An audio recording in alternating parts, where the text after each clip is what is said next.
So let's talk about actual justice, the perception of justice, and how much longer the American people should be made to wait. Because justice matters.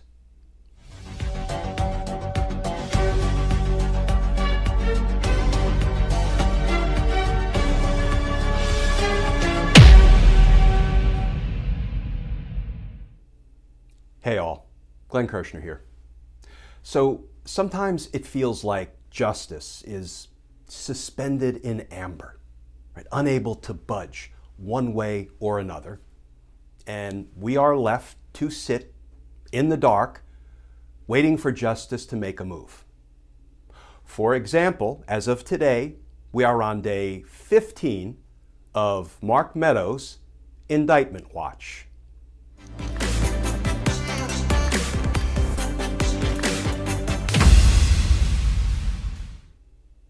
Sorry, I had to drop that video in there. And consider that today is day 53 since disgraced former DOJ official Jeffrey Clark appeared before the House Select Committee, refused to testify, then left in a huff. After which he announced that, well, when he returns, he's going to have to invoke his Fifth Amendment right against self-incrimination. And now Jeffrey Clark has failed to return, not once, but twice, claiming unspecified health issues.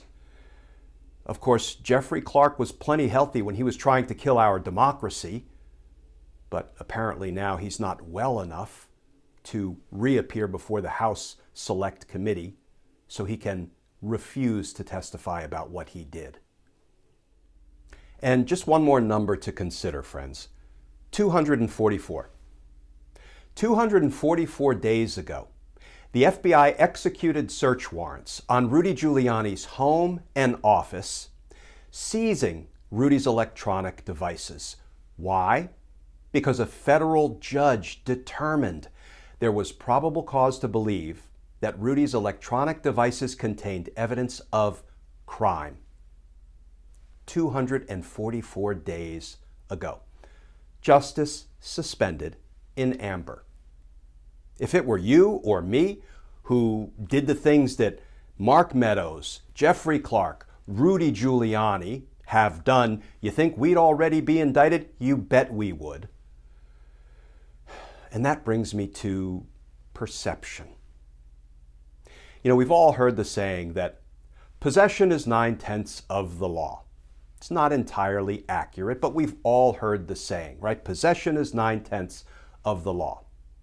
Well, a Team Justice member not too long ago made and sent me a placard that was a play on words, a play on that statement. And the placard says, perception is 9/10 of the law. And there's actually something to be said for that. Think about it. Why do people obey the law? Well, they don't want to be punished. They don't want to be fined. They don't want to be imprisoned. They don't want to have the stigma of a criminal conviction on their record.